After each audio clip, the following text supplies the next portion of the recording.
Aluno novo, cavaleiro novo tem que ter um cavalo mais velho, um cavalo professor, um cavalo experiente. Esse cavalo seria, na minha opinião, um cavalo que tinha que custar caríssimo. E eu sempre coloquei isso como lema nosso. Vamos formar gente boa, sabe? Vamos levar Deus para esse povo, para essas crianças. E o cavalo é transformador, cara. O cavalo transforma as pessoas. E é difícil alguém acreditar nisso, mas o cavalo é quanto mais você vai devagar com o cavalo, mais rápido você chega.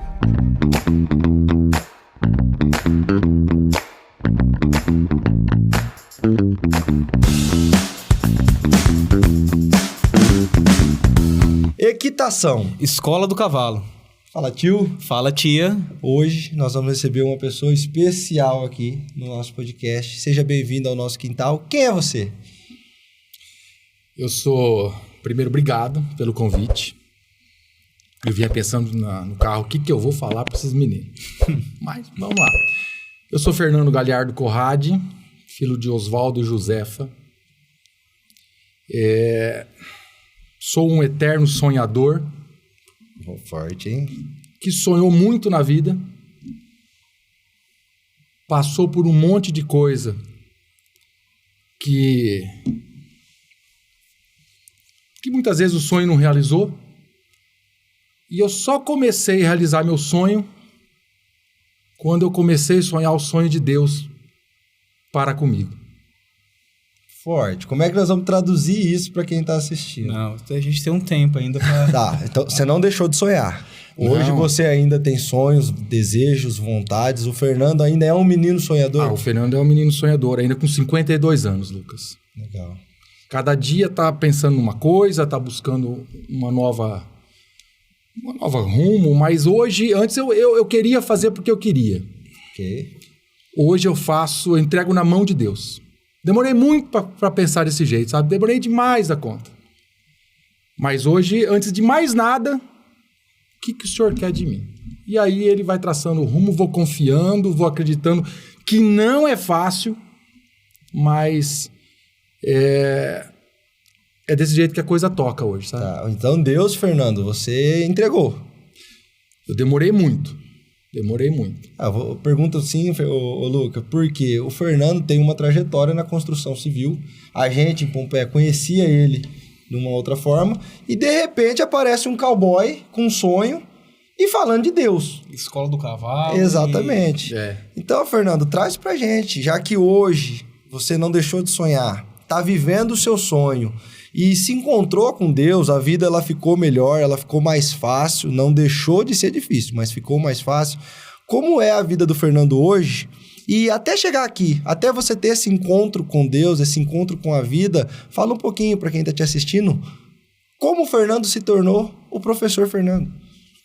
Então vamos lá, vamos tentar resumir, hein? Vai, que a história vamos longa. segurando aí, porque de repente... Bom, quem é o culpado de eu estar no cavalo hoje com 52 anos, a Escola do Cavalo tem 15, foi meu pai, seu Oswaldo. O seu Oswaldo sempre teve propriedade e sempre dos presentes que eu ganhava quando criança era o cavalo. Sabe? Eu lembro que uma época lá, meu pai, eu tinha 11, 12 éguas, uma tropa. Né? Então, meu pai, ele sempre incentivou isso, ou no sítio do meu avô, ou no sítio do meu pai, mas eu sempre tive isso como presente, recompensa. O cavalo sempre teve presente na sua vida. Sempre teve de moleque na minha vida. E aí a coisa foi andando. Em Pompeia, nós tínhamos uma propriedade, meu pai tinha uma propriedade, ele ia fazenda Santa Josefina na época. E eu com 12, 13 anos, começou em Pompeia o Clube do Laço. Primeira edição do Clube do Laço em Pompeia. E eu lembro como se fosse hoje. Primeira prova, inclusive o Clube do Laço tinha o nome do meu avô, Pedro Corradi, Clube do Laço Pedro Corradi.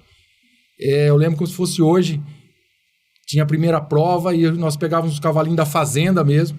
Eu tinha um cavalinho Pampinha lá e tinha um garimpo, que era um dos cavalos do meu pai que tinha me dado. E a gente treinava do nosso jeito lá, sabe? Do que dava. E eu lembro que um amigo meu, que era funcionário da fazenda, filho do funcionário, que treinava junto comigo, era o Márcio Luiz, filho do Zé. Ele passou no tambor, ganhou o tambor. E ganhou de mim, todo mundo ganhou para mim primeiro. Pai, eu fiquei com uma dor no coração, uma raiva, eu queria ganhar aquela prova. Peguei meu cavalinho e ganhei baliza. Mas foi a primeira prova de cavalo que eu me lembro da vida. E aí sempre o cavalo esteve envolvido, sabe? Eu descia de Pompeia de bicicleta, ia todo dia treinar meus cavalinhos lá, sempre eu treinando junto com o Márcio ali, com os peões da fazenda. E foi andando, o tempo foi indo, fui crescendo. E chegou uma hora na vida da gente que a gente tem que falar o que nós vamos fazer. Então, nesse momento, minha família sempre teve material de construção em Pompeia. E chegou na época de escolher a minha profissão. O que eu vou fazer? O que meu coração pedia? Eu ser veterinário. Porque veterinário, eu mexia com gado, mexia com boi, mexia com cavalo, desde sempre na vida. Era quase natural para você. Era natural para mim na vida, sabe? Só que meu pai tinha material de construção. Então, o material de construção ia para onde? Ia para engenharia, né? Engenharia civil, fazer projeto, ajudar na loja. E aí eu fiquei naquela. Para onde eu vou? Para que rumo eu vou?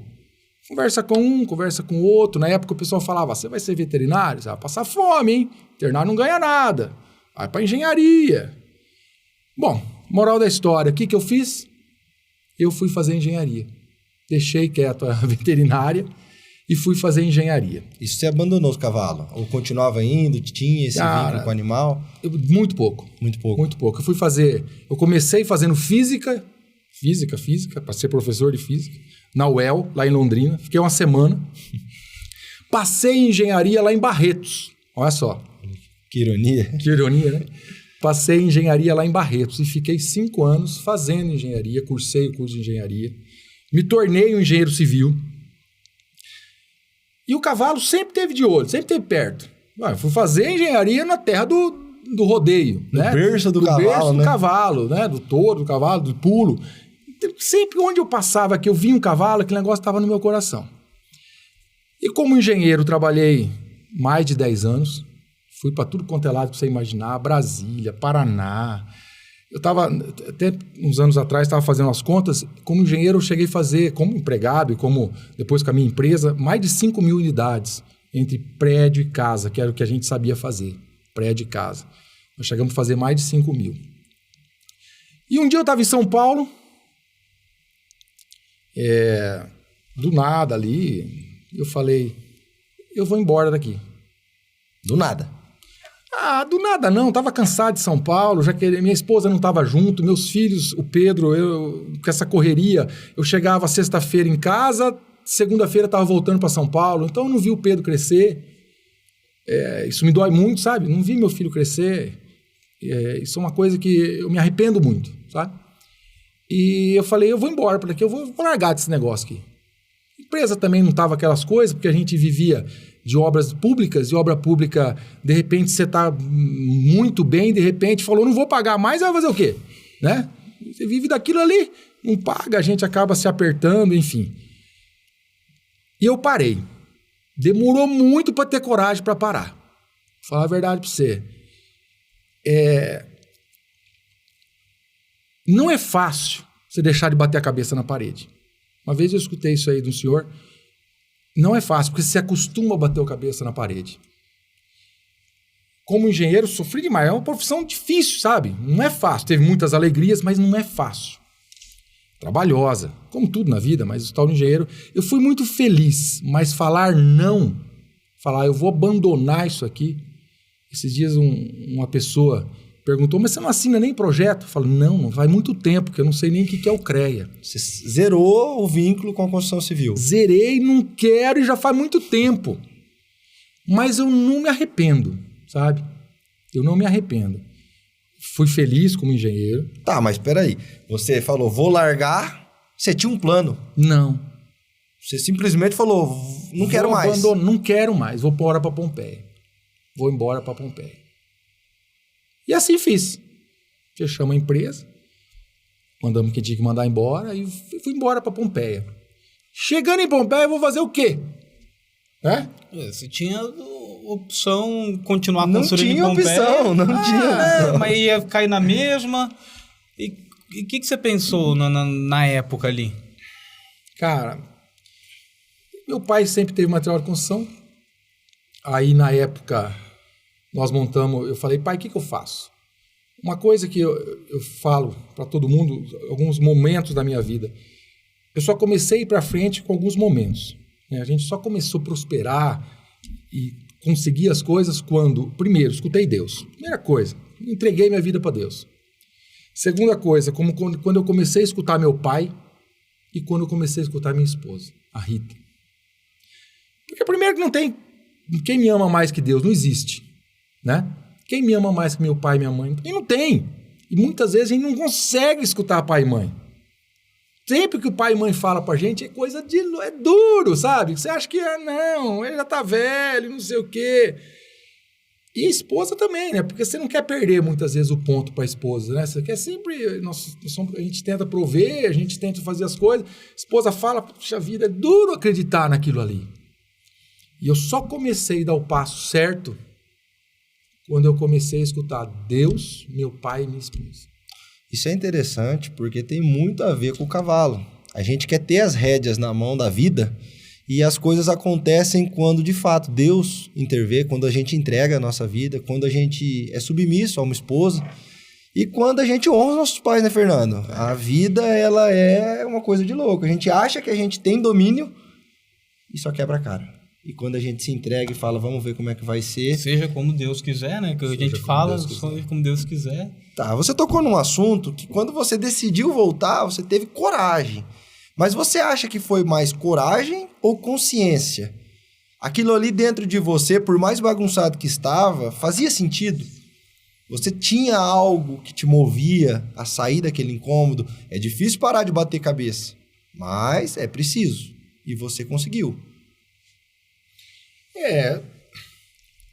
Quando eu estava com a construtora, quando eu era engenheiro, a gente sempre tinha um sonho, né? Ter uma empresa, fazer obra, ganhar dinheiro. Só que esse era o meu sonho. Esse não era o sonho da minha família. Isso não era o sonho de Deus para mim. Então eu acredito que isso tudo foi trilhando a minha vida, sabe? Para eu chegar onde eu estou hoje. Aí eu vim para Pompeia, com a cara e a coragem, Luquinha. Uma mala no carro, e vou voltar para Pompeia. Para fazer o quê?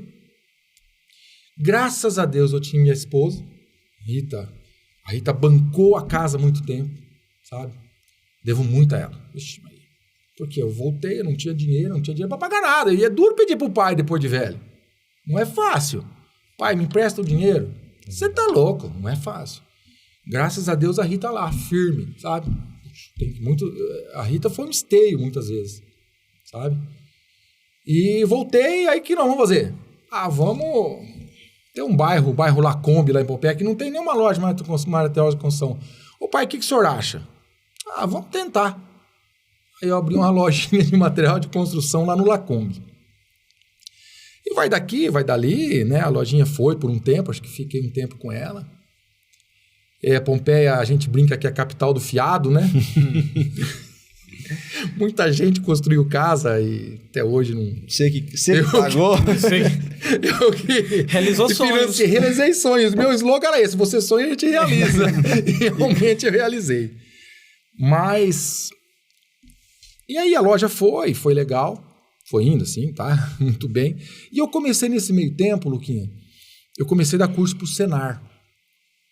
Senar, Serviço Nacional de Aprendizagem Rural. Me chamaram para dar curso para eles. Eu era engenheiro civil, comecei lá dando curso para formação de mão de obra, para formar pedreiro, formar encanador. E aí nós começamos a conciliar a loja, os cursos do Senar. Aí nesse meio tempo apareceu o cargo de diretor de obras da Prefeitura Municipal, na época do prefeito, do Oscar. Fui convidado, não queria, acabei indo. Fiquei por 4 anos lá, o Oscar se reelegeu, eu vi que aquilo não era para mim, não gostava, não dava certo. A ideia era legal, mas tem gente que gosta, tem gente que não gosta, para mim não servia. Deixei. A loja nós achamos que também não ia ser legal, estava dando muito trabalho, não se conseguia gente para trabalhar, paramos a loja e eu fiquei nos cursos. Um belo dia, eu não sei o que aconteceu, cara, mas eu falei, eu sempre gostei de cavalo. Você lembrou do Fernando criança na prova do Clube do Laço.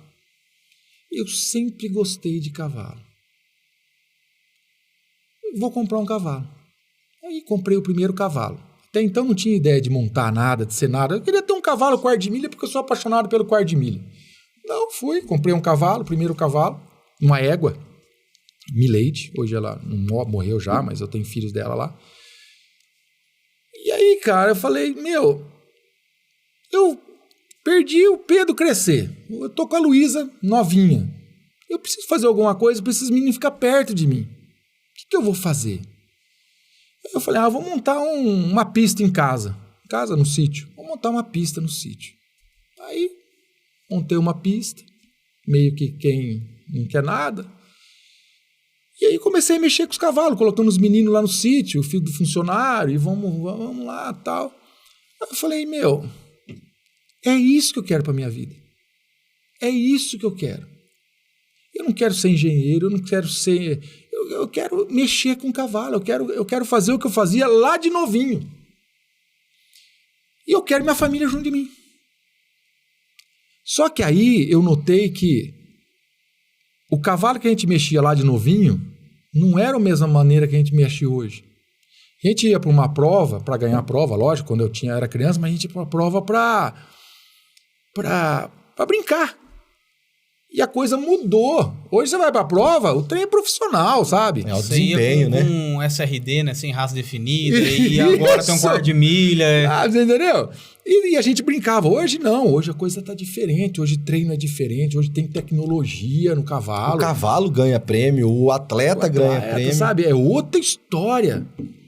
Então, o que eu notei? Que para eu fazer isso que eu precisava, que eu queria para mim, e eu queria minha família junto, para isso dar certo, eu tinha que buscar conhecimento. Tinha que ir atrás de um jeito de aprender. Porque o jeito que eu mexia com o cavalo, lá de criança, não ia virar nada. Você ia ser um peão. Ia ser um peão normal ali, não ia virar nada. E aí eu fui atrás de conhecimento. Fiz um monte de curso. Tentei buscar conhecimento de tudo quanto é lado. Na época não tinha internet. Tinha, mas não era do jeito que é hoje. Que você dá 2 cliques ali, você aparece um monte de coisa boa, mas também aparece um monte de porcaria, mas tem. Antes não tinha tanta coisa assim, sabe? Era umas videocassete e a gente tinha que ir atrás. E tudo curso presencial. Montando cavalo, ou de ouvinte, mas presencial. Perfeito. E aí eu busquei curso pra tudo quanto é lado, cara. Até lá que você imaginava, foi atrás de curso. Tudo que falava que o cara era bom, eu ia. Não interessava a modalidade. E nesse meio de monte de curso, a cabeça da gente minha cabeça virou um nó. Por quê? Porque eu começava a mexer nos cavalos, eu ia no curso do fulano aqui do A, ia no curso do Luquinha. O Luquinha falava um monte de coisa. Falava, opa, que beleza. Ia lá, colocava tudo isso nos meus cavalos. Aí eu ia no curso do B. Falava um monte de coisa, igual que o Lucas, ou bem semelhante ao que você falou, mas de uma maneira diferente. Eu vinha aqui, esquecia tudo que você falava, colocava o que o outro falava. Sabe o que aconteceu? Meus cavalos ficaram loucos. Nada funcionava. Até que um dia eu parei, falei assim, olha, quem que é o cara bom de cavalo que eu gosto, sabe? Que eu quero para ser meu professor. Minha referência. Aí fui procurando os caras e aí sim o negócio começou a fluir. Isso é legal, desculpa te cortar, mas seguir um método é muito importante, porque a geração de hoje, com a internet, tem informação aberta. Então as pessoas começam a buscar tanta referência, elas começam a acessar tanta informação e não conseguem pôr em prática, ficam loucas.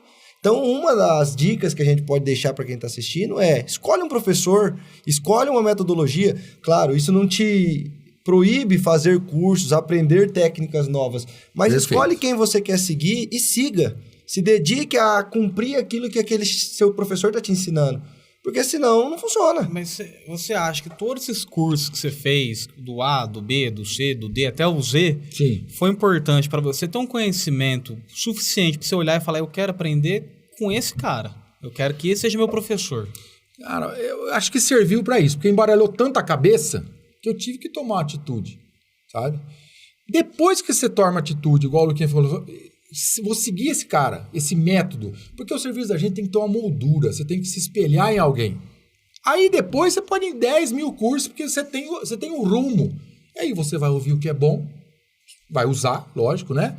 E você, o que não serve para você, você deleta, põe lá na caixinha e não usa. Mas é importante, quem mexe com o cavalo tem que ter um norte, tem que ter um rumo. E é difícil, parece que é fácil falando, mas não é, porque é duro acreditar. Não funciona de imediato, né? Não funciona. Eu vou dar um exemplo para vocês. Um dos meus professores é o Jango Salgado. Inclusive, um abraço para ele. Hoje ele está lá em Minas Gerais dando um curso lá. Isso é ninja, hein? Nós vamos trazer ele aqui, se Deus quiser. E nós vamos ter projetos juntos, tá? O Jango é a Escola do Cavalo. Estamos aí planejando. E eu falo para ele, Jango, é difícil demais fazer o que você fala. E é difícil demais. Só que, se você não acreditar, não vai dar certo nunca. E ele fala, tem que acreditar. Se não acreditar, ele pede para uma égua, um cavalo dele fastar, falando o cavalo fasta, recua, sem pôr a mão na rédea. Eu tentei fazer isso 6 meses numa égua que eu tinha, a Capitu. Eu falei, isso não funciona, isso não dá certo. Quase falou, o problema sou eu. Mas como que o cara fala, eu não consigo? Um dia que eu tava dando um curso pelo Senar, aí já dando curso de cavalo, eu tava lá galopando a égua, eu parei a égua, falei, a égua deu um passinho para trás. Falei, opa! Parece que vai funcionar. E depois ela aprendeu, eu falei, e realmente tem que acreditar. Se você não acreditar, cara, não vai. O cavalo você tem que acreditar. Porque cavalo, quanto mais devagar vai, mais rápido você chega. É o contrário do mundo, cara. Contrário de Fala tudo. de novo isso aí. Isso eu falo para os meus alunos. E é difícil alguém acreditar nisso, mas o cavalo, quanto mais você vai devagar com o cavalo, mais rápido você chega. Isso em desempenho, em técnica, em tudo. Em tudo. Você vai ensinar um cavalo, vá devagar. Você vai chegar mais rápido. Eu fiz esse questionamento para você em aula. A gente vai fazer aula, aprender lá na Escola do Cavalo. A gente quer galopar, né? Igual aquela criança que começou a gatinhar, ela já quer correr. E o Fernando tem que trilhar passo a passo, a passo. A gente dava uma passada a galope e acabou a aula, que lá me frustrava. Até eu entender que era isso. Tanto o cavalo quanto eu precisava aprender aquilo a passo, para um dia pensar em correr. Então faz todo sentido. Eu pedi para ele repetir, porque quanto mais devagar você vai no cavalo, mais rápido você chega no seu resultado. Isso deveria ser lema, né? Para muita gente que está entrando no mundo do cavalo. Mas é normal, gente, porque as pessoas querem... Primeira coisa que quem vai aprender a andar a cavalo, o que quer? Galopar. É o gostoso, assim, né? É adrenalina, é legal. E devagar você tem que ensinar que o galope é o final. Né? Eu não posso acelerar sem saber parar. Tem que frear o carro primeiro, para depois querer pisar no acelerador. E é isso. Aí a escola do cavalo foi tendo rumo, foi arrumando, foi tomando corpo, né, aos poucos, passo a passo. Aí a Luísa começou, o Pedro, na época o Pedro corria, a Luísa corriam. A Luísa começou novinha, 6 anos, o Pedro 8, 9 anos, já participava de prova também, os dois. E eu sempre fiz questão de levá-los para as provas. Isso eu falo para os meus alunos.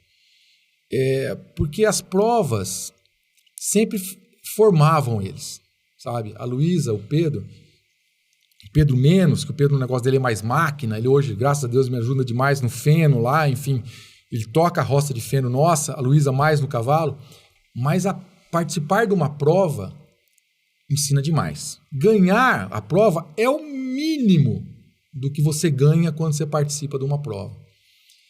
E eu sempre fiz questão da Luísa aí, desde pequenininha, o Pedro, participarem, quebrarem a cara muitas vezes nas provas. A maioria das vezes quebrar a cara, né? Porque eu acho que isso faz com que ela hoje, a ideia foi preparar ele, porque o mundo vai quebrar a cara deles um monte. Toda hora, né? Vai ter frustração, vai ter problema, e o cavalo ensina isso, que não é só ganhar. Muitas vezes você tem que perder mais para ganhar depois. O que a gente entende do cavalo é que você mais perde do que ganha. Sim. E isso que acaba formando a pessoa por trás do cavalo, né? Ela conseguir aprender com as derrotas, ter humildade de aceitar que ela errou, que ela tem muito a melhorar, isso que acaba formando uma pessoa.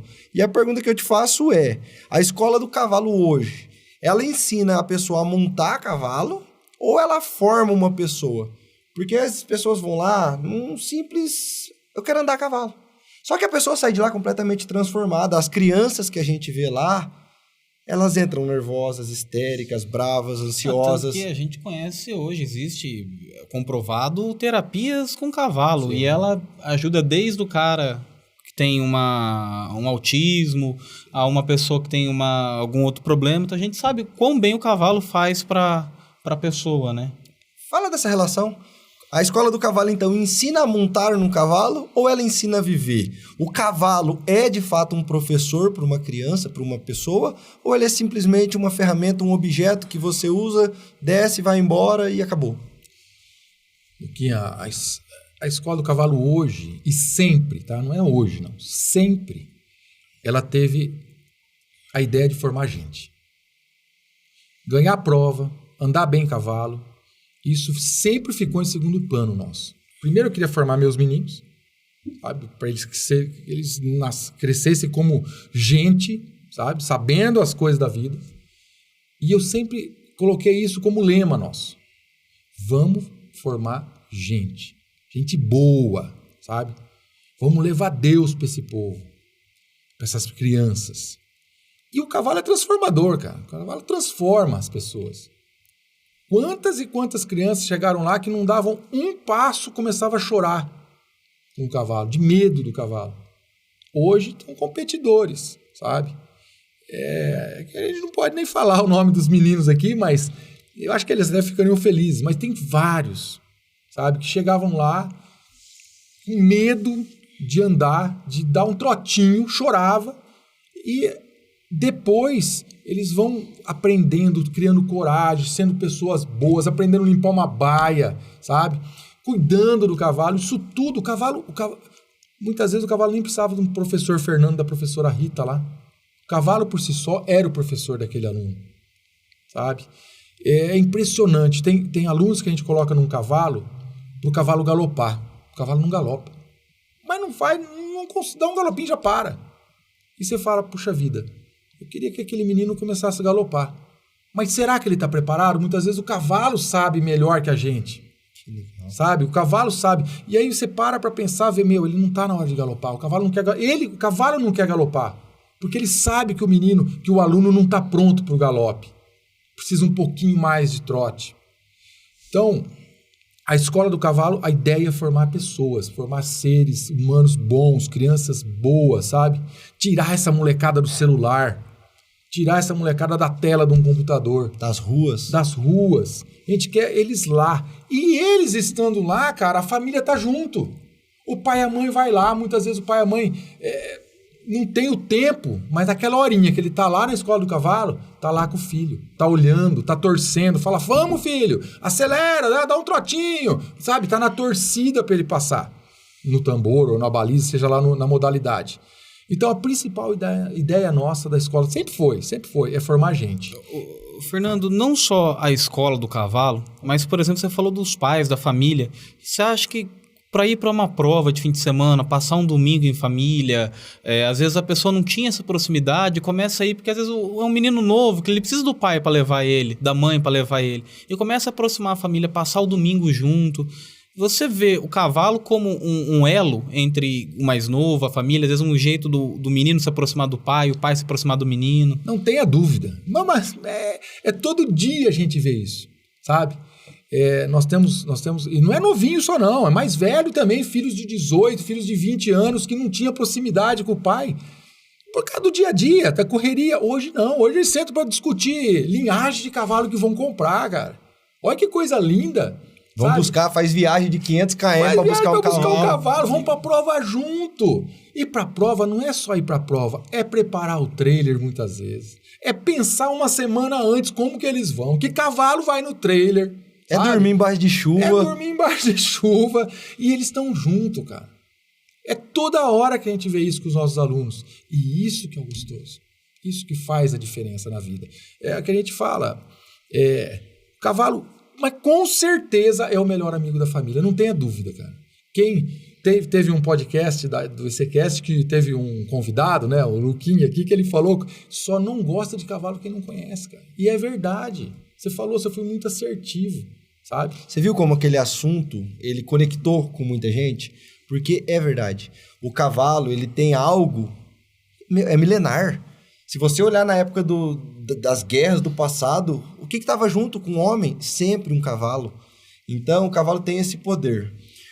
Falando em poder do cavalo, você acha que o cavalo, ele revela o que uma pessoa é ou ele ajuda a construir aquilo que a criança pode se tornar?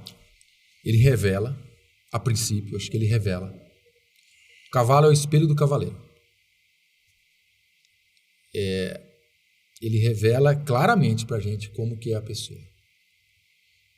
E depois de revelar pra gente, ele conserta. O cavalo, cara, é um animal tão puro. Porque o cavalo, você pode pegar ele hoje, pode dar rosetada nele, pode moer o cavalo, sabe? No outro dia ele tá lá pronto para te servir, cara.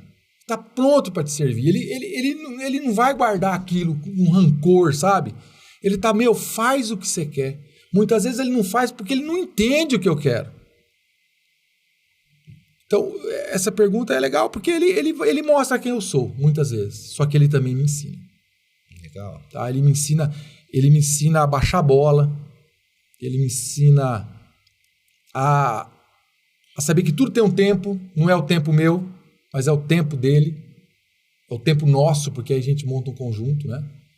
Então, o cavalo ensina a gente toda hora. Muito bom. Tanto que ensina... Pergunta pra ele daquela história que todo mundo quer saber, que o cara andou quantos quilômetros? 178 quilômetros. Eu ia chegar lá agora, eu ia perguntar, que teve um cara aí... Quase matei minha mãe do coração e minha esposa. Foi dar uma voltinha de cavalo outro dia. Vou tentar tomar uma qualidade. Conta pra gente, Fernandão, como foi fazer uma romaria? Cara, eu fui fazer uma romaria. Eu tenho planos de outras, mas essa eu fui. Na próxima você leva o Luquinha e leva pra nós? Levo. Pode deixar que eu convido ele.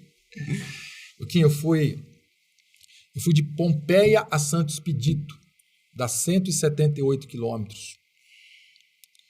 Eu já vinha com aquilo na minha cabeça, eu precisava ir, eu queria ir. Foi depois da Escola do Cavalo. Eu fui, não foi pagar uma promessa, mas eu fui para agradecer.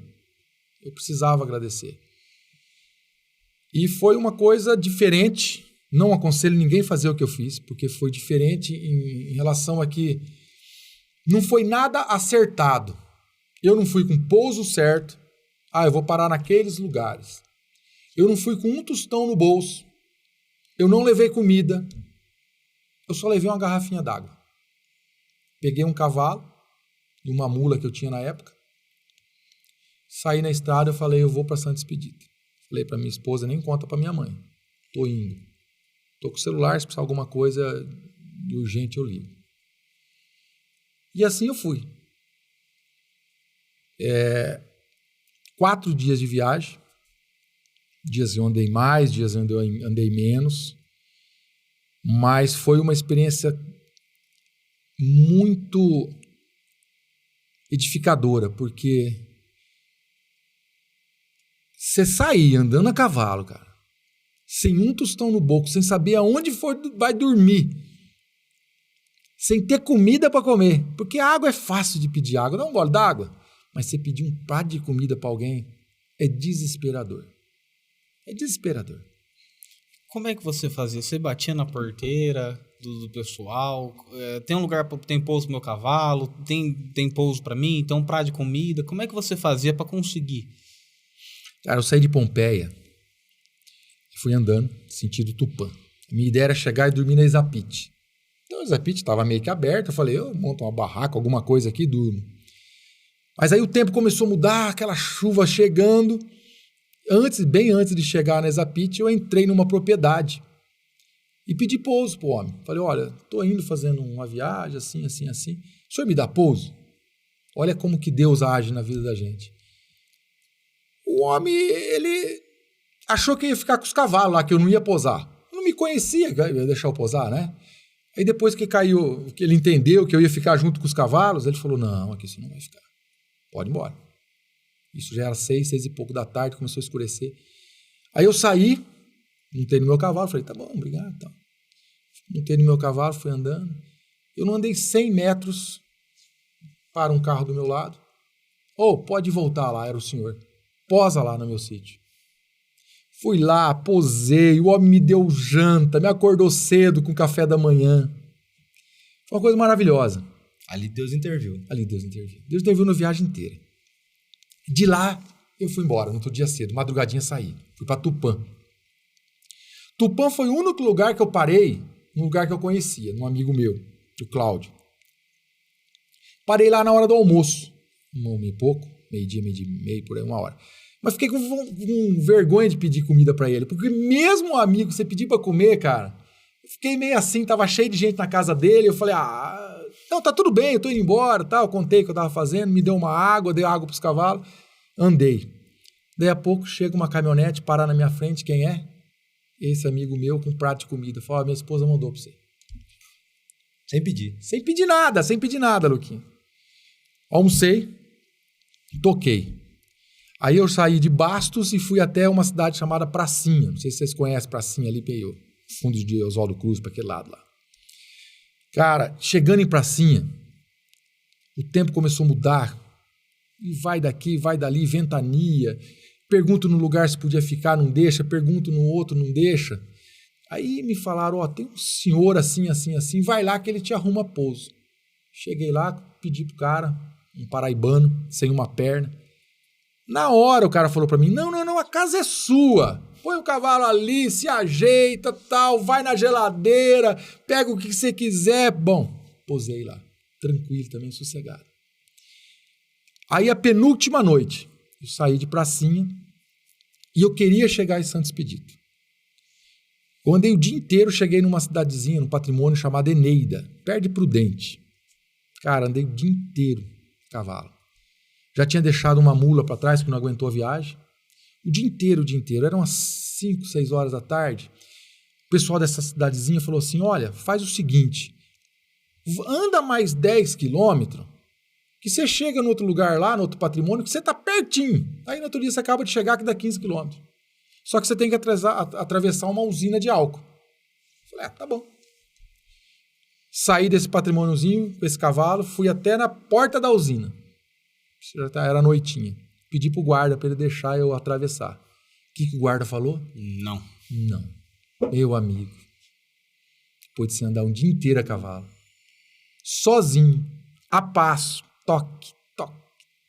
Cara, o cara falou, não pode. Eu tinha que voltar 10 quilômetros para arrumar lugar para posar. Eu fiquei desesperado. Pedi a Deus, o que eu faço, cara? Eu acho que o guarda viu o meu desespero e deixou eu passar. Falou, passa logo isso aqui, some daqui, sai na outra portaria. Saí na outra portaria.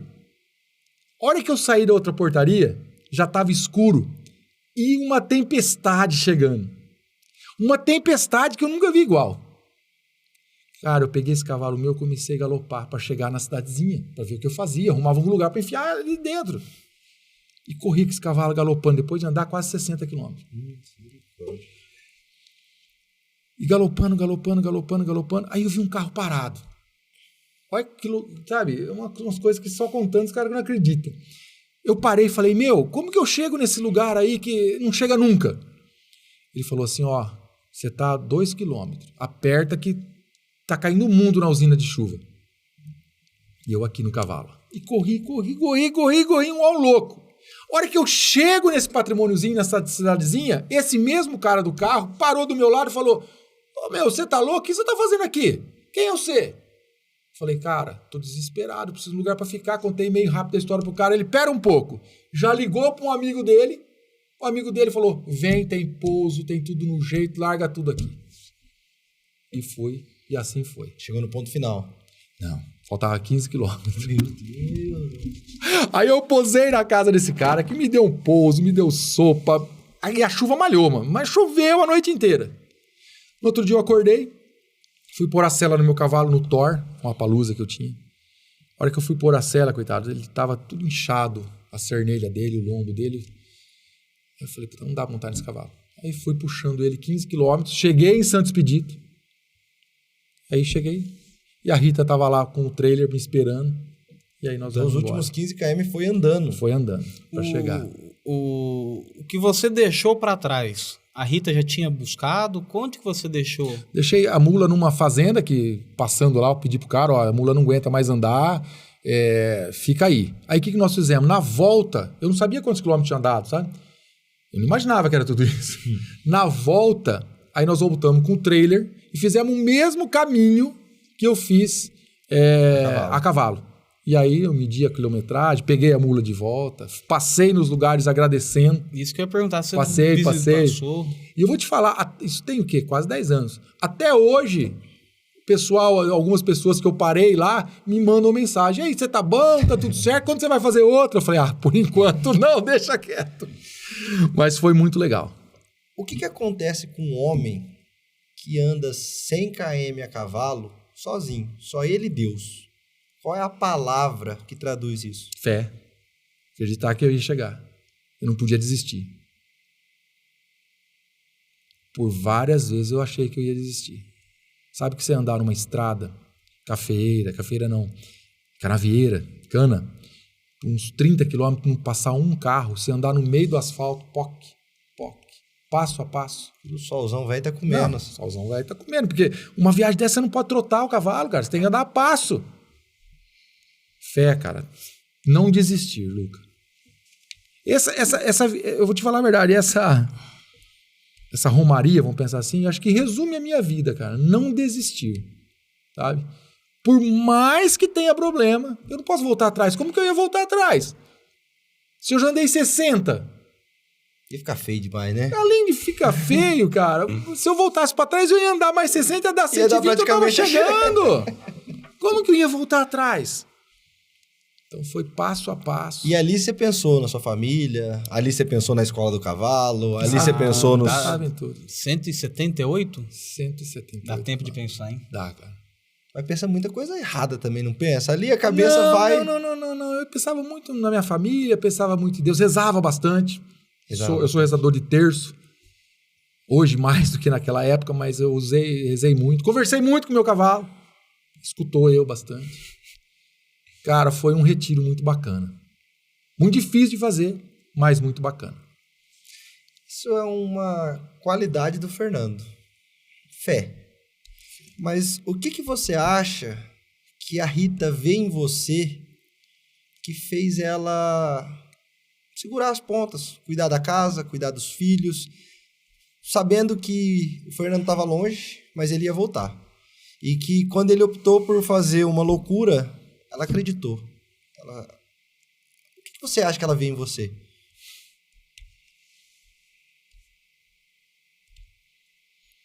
É difícil falar da Rita, porque a Rita é a Rita, cara.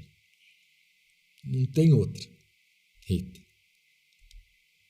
A Rita foi minha primeira namorada.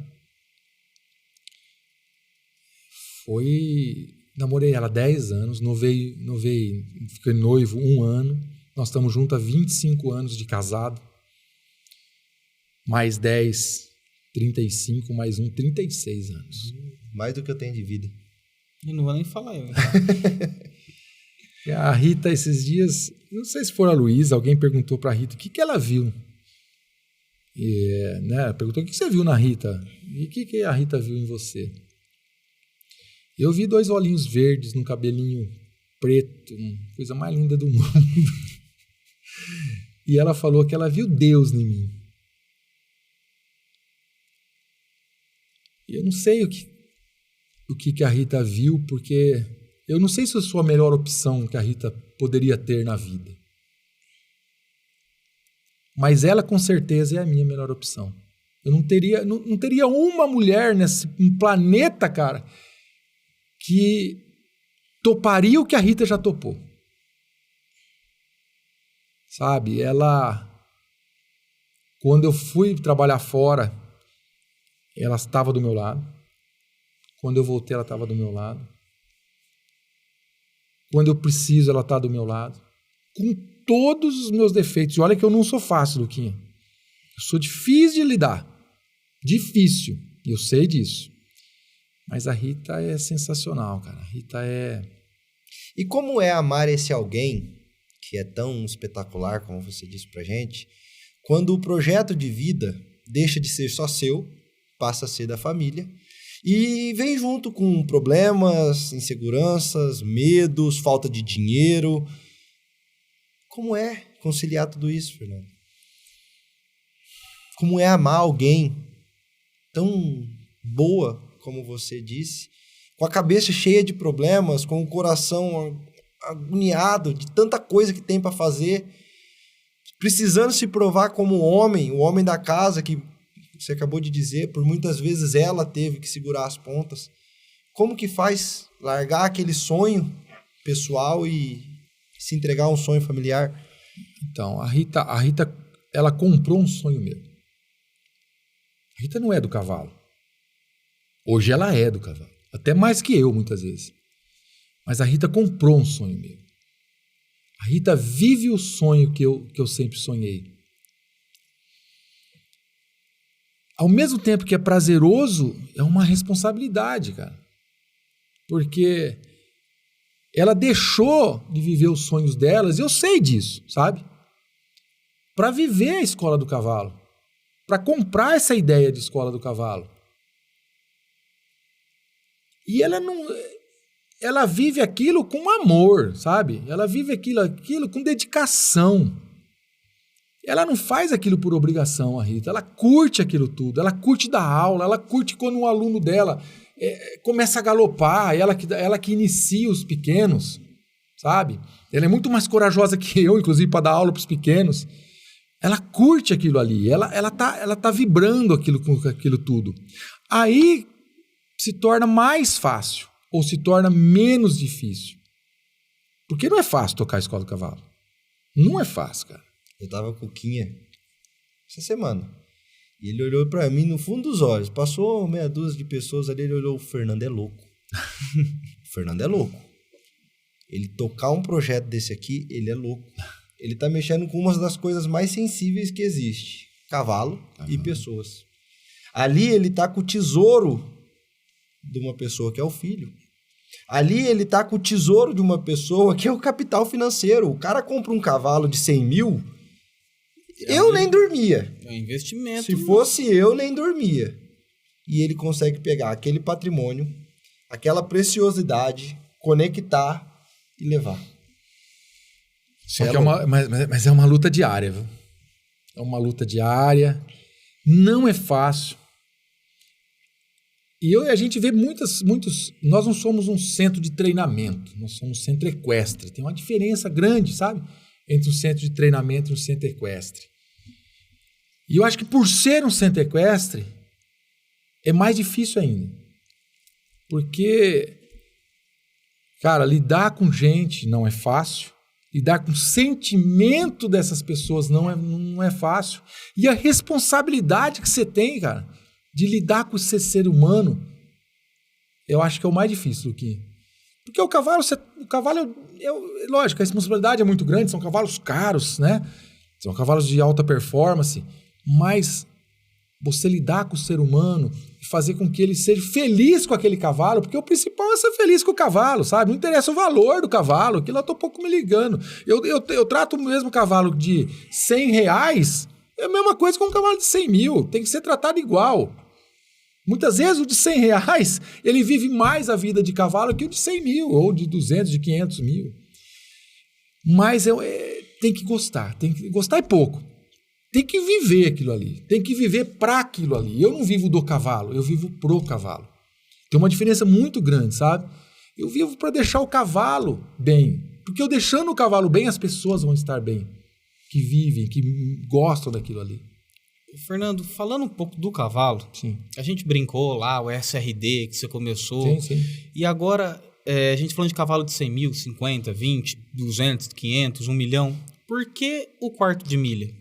Por que é o cavalo que você é apaixonado? Por que é o cavalo que você trabalha hoje? Por que o quarto de milha? O que você enxerga no quarto de milha?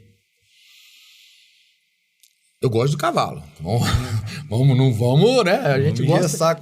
Não vamos brigar com as outras raças. Mas eu gosto de cavalo. Cavalo tem que ser bom, não interessa a raça.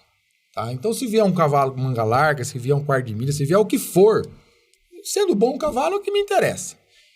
todo cavalo, ele tem a sua aptidão, sabe? O manga larga é um cavalo bom para cavalgada, o árabe para enduro e assim por diante. Só que, cara, que cavalo que ia lá no faroeste, nos cowboys, que a gente assistia na televisão e assiste até hoje? Quarto de milha, cara. Era um Mustang, depois veio o quarto de milha.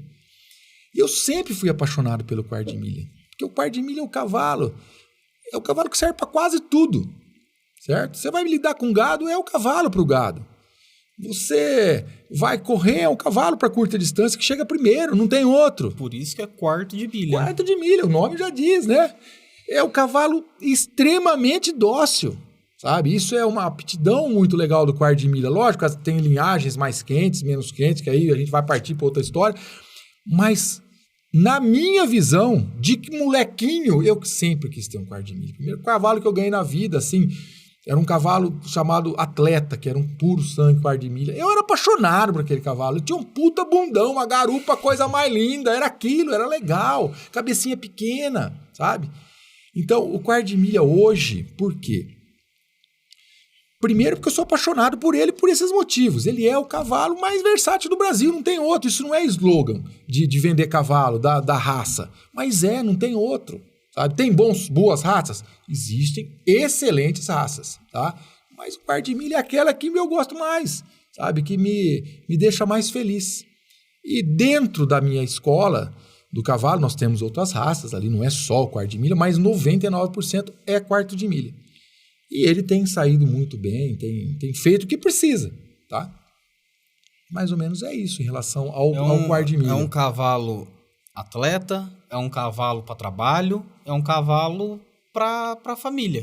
Você falou um cavalo dócil, é um cavalo que ele trabalha bem, você falou a questão do gado, e é um cavalo atleta. Quando a gente pensa em laço, pensa em tambor, pensa em apartação... É o cavalo, não tem outro cavalo. Os outros cavalos podem fazer legal? Pode fazer legal. Só que não vão dar o mesmo êxito que o quarto de milha. Não tem outro, sabe? E o grande interessante disso tudo que vende. Porque não adianta você ter um cavalo bom de trabalho, um cavalo bom de corrida, um cavalo dócil, um cavalo bonito, um cavalo grande, e você não consegue vender. Pra quem que você vai vender? Porque se você for vender um cavalo bonito sem raça, é R$100. Cavalo por cavalo, tem em todo canto. Você passar na beira da estrada, tem cavalo abandonado. Agora, o quarto de milha se torna interessante por conta da comercialização. Sim. O que faz valorizar cavalo? Primeiro, eu tenho esse cavalo para quê? Se eu tenho onde colocar esse cavalo, é lógico que eu vou ter mais valor por esse cavalo. Agora eu tenho um cavalo, não tem para onde ir, como que eu vou? Então, o legal do quarto de milha é que hoje existem inúmeras provas. Se você puxar os sistemas aí, que tem agendamento de prova, que fazem gerenciamento de prova, tem prova todo dia para ir. Você pode escolher a prova que você quer ir, a modalidade que você quer ir. E isso que faz com que o comércio do quarto de milha seja maior que as outras raças. É isso que diferencia o quarto de milha em relação a vender ou não vender. Aí, lógico, preço de cavalo, aí vai linhagem, vai o que o cavalo está trabalhando, vai o gosto de cada cliente, de cada proprietário, né? Mas é o melhor cavalo em relação a comércio, acredito eu, no Brasil, o quarto de milha é um dos. Eu lembro, deu pequenininho, eu devia ter lá uns 4, 5, 6 anos no máximo.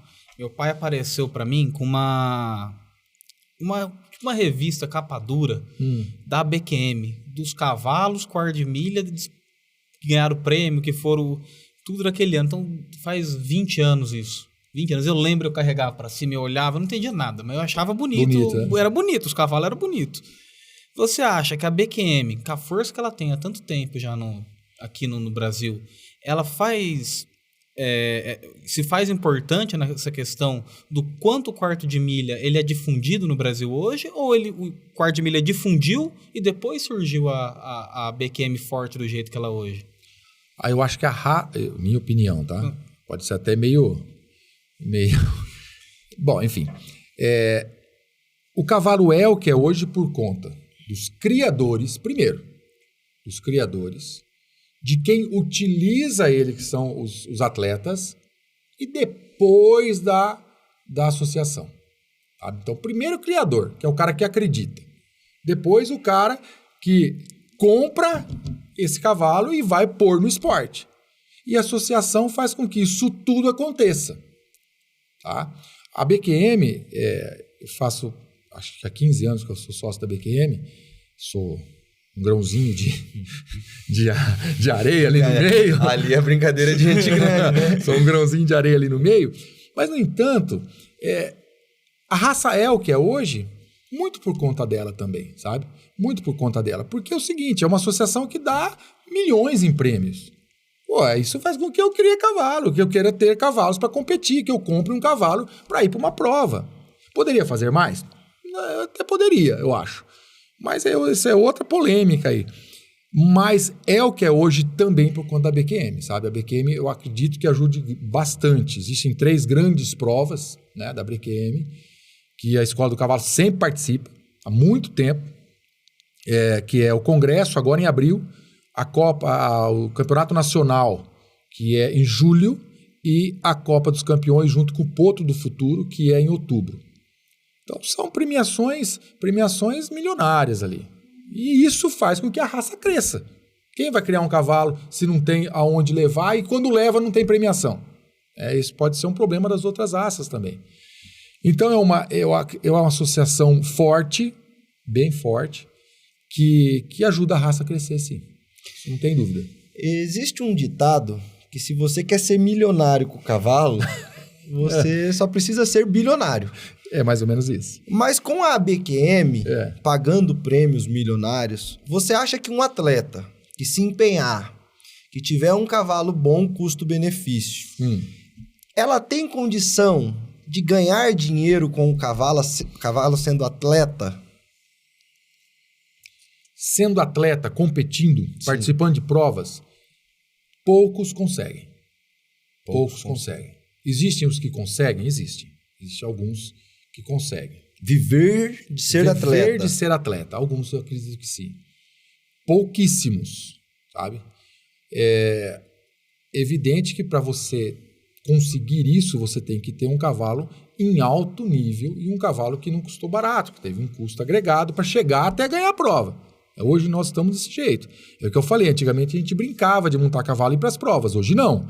Hoje se eu for lá com pé de pano, só vai gastar dinheiro. Né? Então você precisa beber o que você quer. Você quer participar, estar no meio, brincar, legal. Você vai ganhar outras coisas. Vai ganhar dinheiro. Vai ganhar muito mais coisa que dinheiro. Mas para participar de provas, eu vou viver de ser atleta da modalidade western, é difícil, não é fácil. Atleta é difícil, principalmente o atleta amador. O dinheiro, ele vira prêmio de consolação quando você não entende o que é ganhar. Porque você acabou de tocar num assunto. Você vai ganhar tanta coisa, menos dinheiro. E tudo isso que você ganha... Dinheiro não. Além do dinheiro, né? Tem pessoas que ganham o dinheiro, igual ele falou. Sim. Mas o dinheiro não é o foco da maioria das pessoas que está lá, né? Então, o dinheiro vira esse prêmio de consolação? Acho que o dinheiro é um complemento. Que é legal. Quem não quer ganhar um dinheirinho para pagar a conta, né? E, por exemplo, eu vou para qualquer prova que a gente vai hoje com 2 cavalos, você gasta, entre todos os custos, sei lá, você gasta 3, 4 contos, brincando, sabe? Você participar de várias modalidades, várias categorias. É lógico que se você ganhar 4, é legal pra caramba, né? Porque você paga o custo e vão pra frente. Agora, eu vejo que as vitórias que o cavalo traz vai muito além do dinheiro. Isso que a gente tem que ver, tá?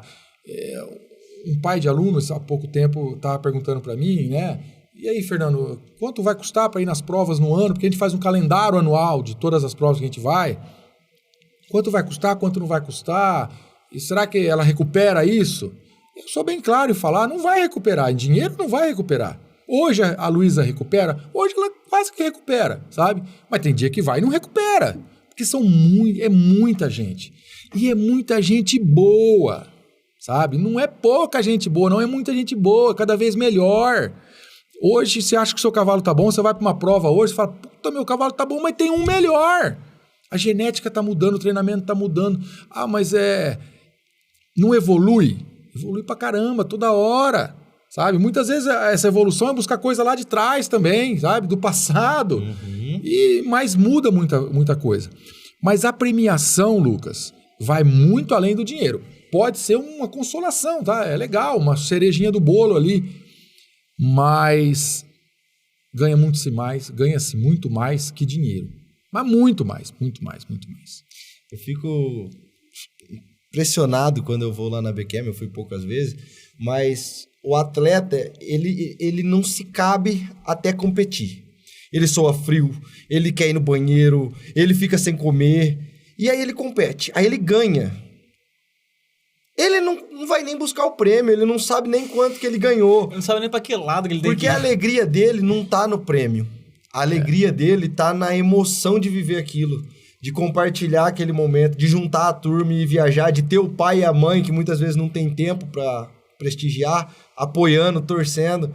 Então ele ganha o prêmio, tem que brigar com ele, vai lá receber seu prêmio, porque a criança não tá nem aí. É isso aí.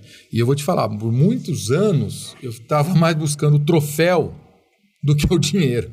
Cara, você pegar um filho seu e ver ele vindo com um troféu de um nacional, isso não tem preço que pague, sabe? Não tem premiação que pague um negócio desse.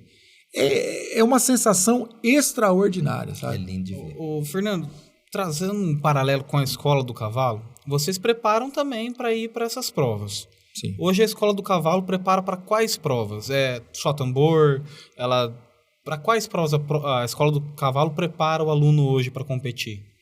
Tá, desde sempre, como eu comecei lá atrás, sabe?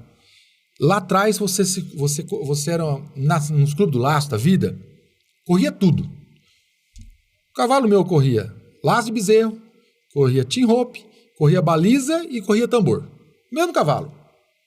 Hoje, pouquíssimos cavalos fazem isso. Mas como eu sou lá de trás, né, do tempo do tempo lá de trás... Esses dias aí atrás. Esses dias atrás, 40, 50 anos atrás, eu trouxe as outras modalidades para a escola do cavalo. Então, o que a gente pratica na escola do cavalo? E eu faço questão de praticar essas modalidades. Todas de velocidade da BQM. Quais são as modalidades da BQM? Os 3 tambores, que é o que todo mundo conhece, que é o que mais que a mídia mostra. 6 balizas, 5 tambores e uma prova que chama maneabilidade e velocidade. E são provas de cronômetro, sabe? Que precisa ter velocidade, que a gente traz todas essas modalidades para a escola do cavalo. E por que eu trago todas essas modalidades? É um trabalho do cão isso aí. Por quê?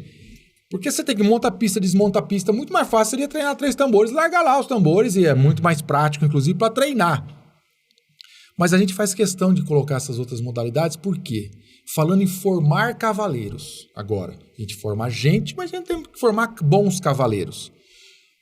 Os 5 tambores, a maneabilidade e as 6 balizas, elas vão ajudar na formação desse cavaleiro, sabe?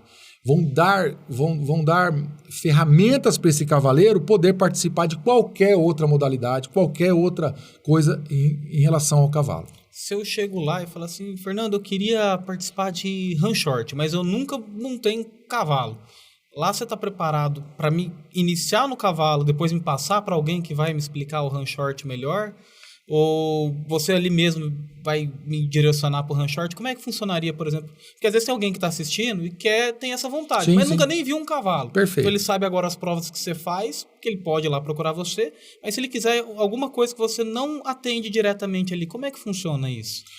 Primeiro, não interessa... Para nós, não interessa o que eu quero a princípio. Eu quero ir para o run short, eu quero ir para o tambor, eu quero para a baliza. Eu quero ter que aprender a andar a cavalo. Primeira coisa é aprender a andar a cavalo. Com qualidade, sabe? Com segurança. Primeiro, segurança. E segundo, qualidade. Eu sabendo andar a cavalo com qualidade, eu galopando bem, trotando bem, eu sabendo parar meu cavalo, virar para um lado, virar para o outro, eu estando firme na sela, que a gente fala, aí vem a ideia da modalidade. Então, se a pessoa quiser, por exemplo, as modalidades de velocidade da BQM, nós temos. Mas tem gente que não gosta de velocidade. Aí vão partir para o run short, o laço, a apartação. Eu não pratico. Até o run short nós praticamos por um tempo, temos pista, tudo, mas hoje nós não estamos praticando por conta dos clientes de velocidade. A gente tem um monte de gente amiga, conhecidos, parceiros, bons parceiros, né? Então, quero laçar, aprende a andar a cavalo, vão pro laço, vai pro vizinho meu, que é amigão nosso, ou vem aqui pra Marília que tem um pessoal de ranchote. Isso é legal do cavalo, sabe? Isso é legal do cavalo. A gente acaba... Dentro do mundo do cavalo existem vários outros mundos, que são as modalidades. E uma modalidade tem que conversar com a outra. Porque da mesma maneira que eu faço velocidade, o cara é amigo meu, mas faz rancho. Por que não? Por que eu não posso levar o cara lá no rancho? Vai lá, vai curtir o ranchote. Uma coisa que é legal da escola do cavalo, e nem sempre a gente vê isso acontecendo no mercado, é que a escola do cavalo, ela prepara o aluno, ela forma a pessoa, mas ela não se sente mal se aquela criança vai embora. Porque ela tem muito bem definida essa linha do tempo. Ela entende que nada é eterno. E ela assiste de pé, ela torce por aquele atleta que passou na escola do cavalo e que já não está lá mais. Quando num outro segmento, parece que você vira um concorrente, você vira um inimigo. Você não usa mais meu produto, você não usa mais meu serviço, você não serve. E na escola do cavalo, não. Quantos pais a gente vê, o filho já saiu de lá tem anos, e eles vão lá, visitam, levam cavalos lá. Isso é muito bonito, de ver que a escola vai até certo ponto, que depois na nossa vida tem a faculdade, o mestrado, o doutorado. Isso aí. E vocês sabem, né, até onde vocês vão na vida daquela pessoa. O que a gente fala? Tem que estar ali porque está afim de ficar ali. E o ficar ali, de repente, o cara mudou de lugar, o cara quer ir para outro lugar, vambora, vamos torcer para o cara ir bem do mesmo jeito.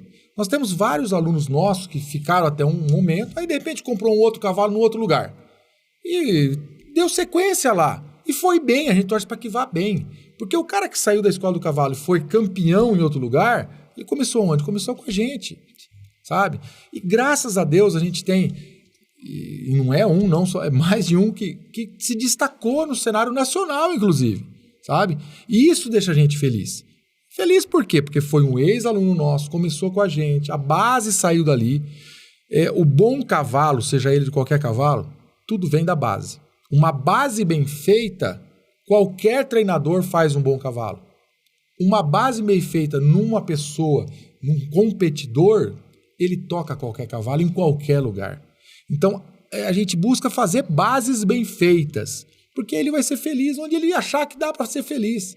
Nós estamos muito felizes, porque a gente estava conversando agora há pouco ali, o menino deu 17, o primeiro 17 dele, o filho do Rodrigo, o Mateuzinho, a mãe dele mandou para mim uma foto agradecendo.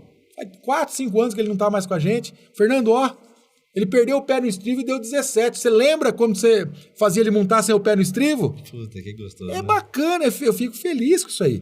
Então, e graças a Deus, todo mundo que sai lá sempre volta para nos visitar, volta para meu filho tá desse jeito. E a gente só fica feliz. Muito pelo contrário, a gente torce para que vá bem. Você falou de um assunto legal, o cavalo.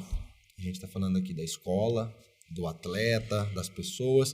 Mas hoje, o comércio do cavalo, ele está muito aquecido.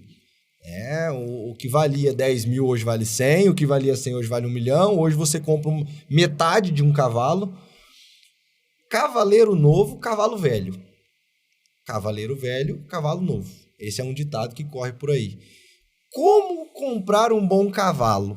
Ele precisa ser o melhor ou ele precisa ser o melhor para mim? Traz pra gente esse aprendizado. Todo mundo que está assistindo tem vontade de ter um cavalo. Quem não ter, vai ter. Agora, como escolher um bom quem cavalo? Quem não tinha antes desse programa aqui vai ter. Eu tô pensando em comprar um cavalo. Pronto, demorou. Hein? Luquinha, é o seguinte. Esse ditado é o mais correto que já se falou. Cavaleiro novo, cavalo velho. Sabe? Só que, para pôr na cabeça de um pai que ele tem que ter um cavalo de 8, 9, 10, 11, 12 anos para um cara montar, para o menino dele montar, ele acha que é velho. Porque o pai, quando quando ele compra um cavalo, ele pensa na longevidade desse cavalo, fala, esse cavalo não vai aguentar muito. E ele está completamente enganado, sabe? Nós tivemos um dos recordistas mundiais, com 15 anos, bateu o recorde mundial de tambor com Edson Carlos. Então, Aluno novo, cavaleiro novo tem que ter um cavalo mais velho, um cavalo professor, um cavalo experiente. Esse cavalo seria, na minha opinião, o cavalo que tinha que custar caríssimo, sabe? Tinha que custar uma fortuna. Então, o que a gente vê muito? Um dia, o Jango conta essa história. Chegou um cara para comprar um cavalo, pro filho dele. Falou, ó, você tem um cavalo baratinho pro meu filho? Aí o Jango chegou pro cara e falou, olha, você nunca peça um cavalo baratinho pro seu filho. Porque o baratinho é o mais ruim que tem, é o cara que vai dar coice, é o cara que muitas vezes vai machucar seu filho. Peça um cavalo para o seu filho e fala para ele como que o seu filho monta. Esse é o cavalo que tem que ter valor. É o cavalo que o cara vai cair e ele vai ficar olhando para ele lá no chão, falar, o que você está fazendo aí? Ele vai cuidar do seu filho muitas vezes. E no esporte, Lucas, é uma velocidade muito grande, sabe? De vez em quando, a gente vai nas provas, isso a Escola do Cavalo tem muito cuidado, cara.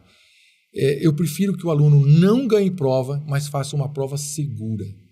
Eu vejo uns menininhos lá e um povo tocando uns cavalos, um cavalo tudo louco, correndo igual doido e um cisquinho em cima, cara. Aquilo me mata no coração. Então, cavalo, primeira coisa, siga o ditado corretíssimo. Cavaleiro novo, cavalo velho. E cavalo velho, pergunte para uma pessoa que sabe se esse cavalo realmente é velho. Cavalo com 8, 10 anos está no auge dele. Como comprar um cavalo? Se você não entende, procura quem entende. Gente de confiança, sabe? Que vai te indicar um bom cavalo, um cavalo que vai te servir. Porque muitas vezes o cavalo mais caro não é o que serve para você. É o mais barato, vai deixar seu filho feliz e o mais caro não vai deixar. Estou cansado de ver histórias desse jeito, sabe? Que compram cavalos errados, o cara desiste do esporte, desiste do cavalo, acaba com a família, briga com todo mundo. Por quê? Porque quis comprar um cavalo que não era o cavalo certo. Então confia no seu treinador, escuta o seu treinador, sabe? O cara tá ali porque tem experiência, já mexeu, já vendeu, sabe o que tá falando. Confia, procure gente que sabe o que tá falando. E compre certo, não vá pelo dinheiro, não vá pelo valor, vai pelo que o cavalo faz, pelo que o cavalo trabalha. Aí tudo vai dar certo, cara. Legal. Isso é um assunto que deveria ser patrocinado, porque hoje o povo acha que é dinheiro. Eu tenho condição, eu fiz isso, eu errei. Você pega e ganha um dinheirinho e seu amigo tem um cavalo desse tamanho, você quer ter um cavalo desse tamanho. Seu amigo tem um cavalo loiro, você quer ter um cavalo loiro. Seu amigo tem um cavalo preto, você quer ter um cavalo preto. E você muitas vezes não sabe para que o cavalo serve. Então, para quem está assistindo, escuta o seu treinador. Seu filho é o seu bem mais precioso. Como é que você vai fazer conta nesse momento de comprar um cavalinho barato? Escolher o pior para o seu filho. Pelo contrário, coloque seu filho numa boa escola, compre um bom cavalo. Pense muito bem nessa etapa, porque ele vai viver isso quantos anos, Fernando? A média de alunos lá ele entra e sai? Não, ele vive 10 anos, 20 anos. E a mesma expectativa de vida de um cavalo, a gente fala um cavalo de 8 anos é velho, não. Um cavalo vive aqui hoje 20, 25 anos. Mas hoje vive de 30, 35 anos, se bem cuidado. Nós temos um cavalo de 25 lá competindo. Então, vai falar com um cavalo com 8 anos. Velho? Não tem cabimento hoje em dia. E cada vez a expectativa de vida, a expectativa dele como atleta também aumentando. Sim. Isso traz essa noção pra gente, Fernando, porque hoje as pessoas estão abusando dos cavalos, tentando extrair o máximo de um cavalo que ainda é potro. Por isso que o cavalo que está no auge com 10 anos está sendo considerado velho, porque cavalo com 2 anos está surrado. Isso é uma polêmica que a gente vê na internet. Qual é a sua visão sobre isso? Um cavalo de 10 anos é velho? Um de 2 anos está pronto para ser montado? Traz pra gente, como treinador, o que o Fernando pensa sobre o cavalo? Então, essa é minha opinião, hein? Claro. É minha opinião. Se é verdade ou é mentira, mas é o que eu acho. Eu acho que o quarto de milha,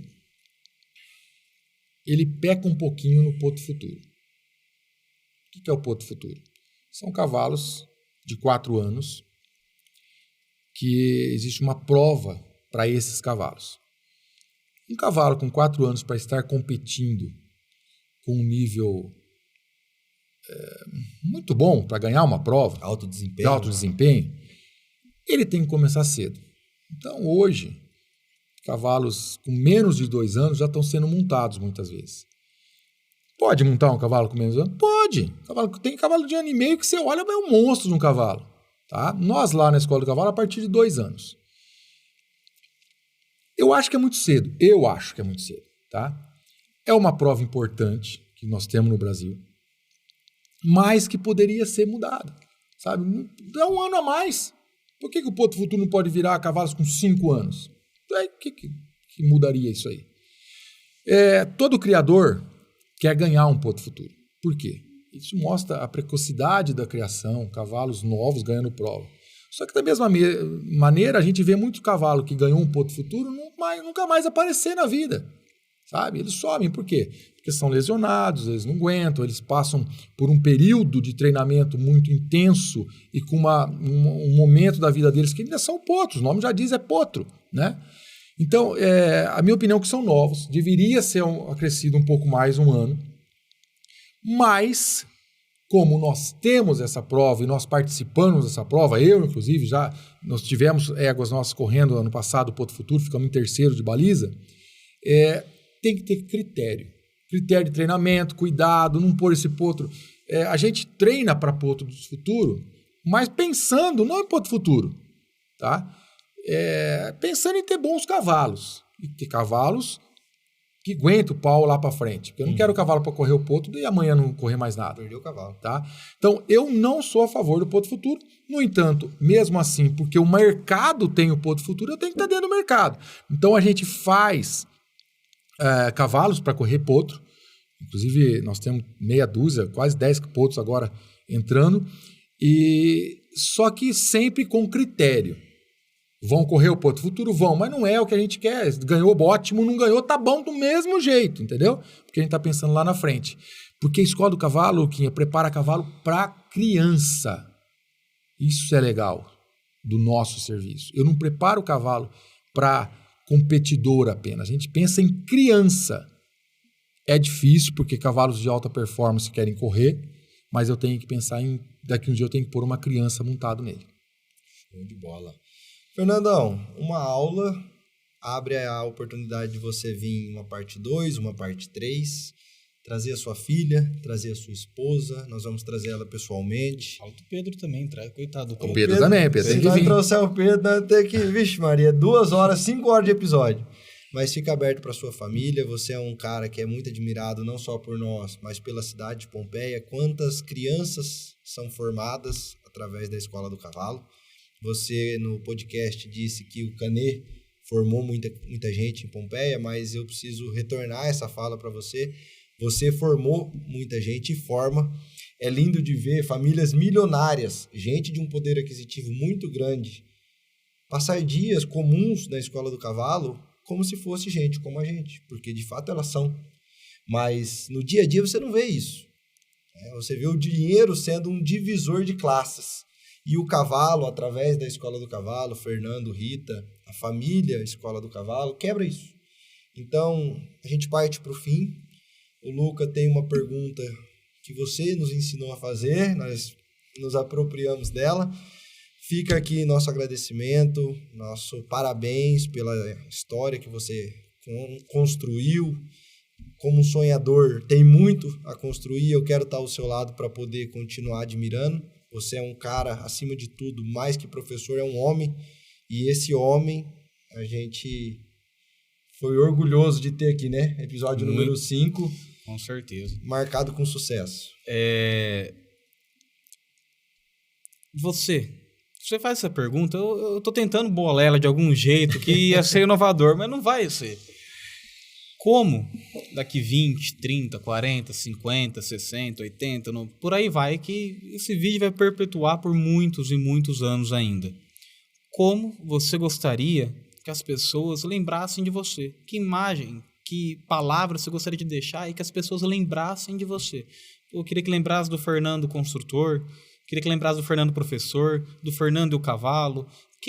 Como você gostaria que as pessoas lembrassem de você? Ah, pega, né? Tá vendo como é que é bom? Tá do outro lado? Eu faço essa pergunta para todo mundo. Eu queria que quando eu não estivesse mais aqui, primeiro que os meus filhos tivessem orgulho de mim, sabe? Tudo que eu faço nessa vida é para eles. Pedro, que sou apaixonado, e pela Luísa. Eu queria que ele sentisse muito orgulho do pai. E eu gostaria que as pessoas, se um dia lembrarem de mim, lembrarão. Lembrassem que eu sempre tentei ser correto, sempre tentei levar Deus para todo mundo, sempre quis ser um homem de Deus, sempre fui um homem de muita fé, apaixonado pelo cavalo.